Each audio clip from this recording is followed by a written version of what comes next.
তারাবিতে 4 রাকাত শেষে একটি দোয়া পড়া হয় এবং মোনাজাতে একটি দোয়া পড়া হয়। এই দুটি দোয়া কতটুকু সহি দোয়া করে জানাবেন? ভাইরা আমার, তারাবিহ যেটাকে আমরা বলি, এটা তারবিহাতুনের বহু বচন। এই শব্দটি মূলত, এই সালাতটিকে মূলত তারাবি বলা হয় এই জন্য যে তারাবিহ এর মানে হলো যেটা আরাম করে করে পড়া হয়। যেটা কি করে করে পড়া হয় ভাই? আরাম করে করে পড়া হয়। 4 রাকাত পর পর যে আমরা বসে থাকি, এই বসাটাও এটা এই জন্য যাতে একটু রেস্ট হয়। এটা কোনো আবশ্যক না, না বসলেও কোনো অসুবিধা নেই। তো এই যে 4 রাকাত পর পর দোয়া আমরা পড়ি, সুবহানাজিল মুলকে ওয়াল মালাকুতে, এবং শেষ পর্যন্ত পুরা দোয়া আমার জানাও নাই আসলে। এই দোয়া কোনো হাদিসে বর্ণিত নাই। মুক্তাদি বেচারার তো কোনো ডিউটি নাই, তারাবিতে কোনো ডিউটি আছে? হাফেজ সাহেবরা তুফান মিল পড়ে যাচ্ছে, সে তো দাঁড়ায় রয়েছে পিছনে, কোনো কাজ আছে তার? পুরো নামাজ বলতে গেলে সে রেস্টই করতেছে একরকম, কোনো কাজ নাই তো, শুনতেছে শুধু, তাই না?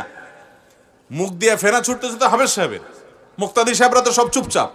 সালাম ফেরানোর পর 4 রাকাত পরে সালামটা ফিরাইতে না ফিরাইতে সবাই মিলে তালে তালে সুবহানাজিল মুলকে দিলেন টান। তো এতক্ষণ তো বেচারা রেস্টই ছিল, এখন না বরং কষ্ট হইলো, ঠিক না ভাই? ঠিক। তাহলে এই বসাটা যে রেস্টের জন্য, রেস্ট হলো কোত্থেকে? আর খোলাসা কথা হলো, 4 রাকাত পরে যে দোয়া পড়ি আমরা, এই দোয়া কোনো হাদিসে বর্ণিত বা এই টাইমে পড়ার জন্য কোনো নির্দেশিত বিষয় নয়। ইসলামে কোনো কিছু কোরআন হাদিস যদি না থাকে, নিজেরা যদি সেটাকে ইবাদত বানিয়ে নেই, কোরআন হাদিসের ফরম্যাটের মতো করে নেই, তাহলে সেটার কারণে সওয়াব না হয়ে বরং গুনাহ হওয়ার শঙ্কা আছে। এই জন্য সাবধান থাকতে হবে। 4 রাকাত পরে কোনো দোয়ার শিক্ষা ইসলাম দেয়নি আমাদেরকে, কোরআন হাদিস দেয়নি। আপনি কেন ওটা বানিয়ে পড়বেন? আমাদের অনেক যুবকরা আছে, যুবক তারাবি পড়ে না। কিরে বাবা, কেন তারাবি পড়তে যাস না?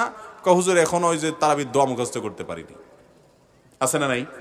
অতএব এই সমস্ত ভুল ভ্রান্তি থেকে আমাদেরকে বেরিয়ে আসতে হবে। আবার তারাবির এই 4 রাকাত পরপর যেরকম দোয়া আছে, একইভাবে ওই মুনাজাতের জন্য আবার একটা দোয়া, ইয়া মুজিরু ইয়া মুজিরু ইয়া মুজির সাথ শেষে দেয় আর কি।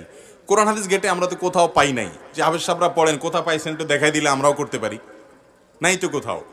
বুঝতে পারছেন কথা? তো এগুলো ইসলামের নামে কোনো কিছু যখন নিজেরা বানিয়ে নিব এবং ইবাদতের ফরম্যাট তৈরি করব, সেটা বিদআত হবে। মনে রাখবেন, টাকা না থাকলে এমনি চান দোকানদার চাইলে দিয়ে দিতে পারে, কিন্তু জাল টাকা দিলে মায়ের একটাও নিচে পড়বে না। আমল নাই, আল্লাহর কাছে বললেন আল্লাহ আমল বেশি করতে পারি না, যা পারছি, আল্লাহ চাইলে মাফ করে জান্নাত দিতেও পারেন। কিন্তু নকল আমল করছেন, ইসলামের নামে ভেজাল জিনিস নিয়ে গেছেন, খবর আছে, বেদাত করলে জাহান্নাম ঠিকানা। অতএব আল্লাহ তাআলা আমাদেরকে বেদাত থেকে বেঁচে চলার তৌফিক দান করুন। আপনি বলবেন বাপদাদা 14 গোষ্ঠী করে আসছে, এখন আবার নতুন নতুন কথা শুনি। আমি বলবো বাপদাদা তো হাল চড়ছে, আপনি কেন বিদেশ গেছেন?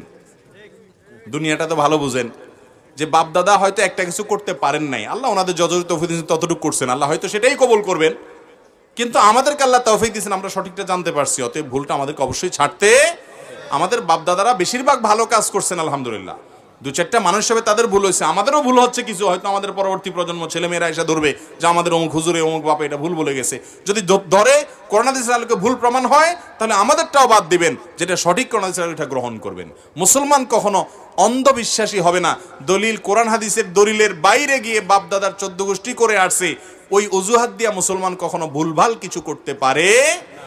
মক্কার মুশরিকরা এই কথা বলতো, যখনই আমাদের নবীজি তাদেরকে বলতো একত্ববাদে আসো, তাওহীদে আসো, তারা বলতো যে আমরা আমাদের বাপদাদাকে যে অবস্থা দেখেছি, মা আলফাইনা আলাইহি আবাআনা, আমরা সেটা ধরে রাখবো। এটা কোনো ভালো কথা না। বাপদাদা যদি ভালো কিছু রেখে যান, সেটা ধরে রাখতে হবে। একটা কথা বলি, আমাদের বাপদাদারা এই বাংলাদেশের প্রতিটি গ্রামের কিছু সৌন্দর্য ছিল, সেগুলো আমরা ধরে রাখি নাই। ওই বেদাতগুলা ভুলভালগুলো ধরে রাখছেন, ভালোগুলো সব ছেড়ে দিছেন। বাপদাদার মধ্যে অনেক ভালো জিনিস ছিল কি ছিল না? আমাদের বাপদাদারা তাদের বাপদাদাদেরকে, মুরব্বীদেরকে সম্মান করতো কি করতো না? আজকাল যুবক পোলাপানের মধ্যে আছে এগুলা? তো বাপদাদার যেগুলো ভালো ছিল সেগুলো সব ছেড়ে দিছেন, ঠিক না ভাই? ঠিক।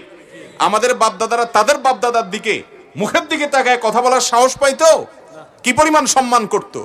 বয়সে বুড়া হয়ে গেছে, এরপরে যদি মা জুতা দিয়ে পিটাইতো, নিচের দিকে তাকায় থাকতো। আর এখন 4 বছরের বাচ্চাকে একটা ধমক দিলে এমনি করে তাকায় ঘাড় মোটা করে, ঠিক না ভাই? ঠিক।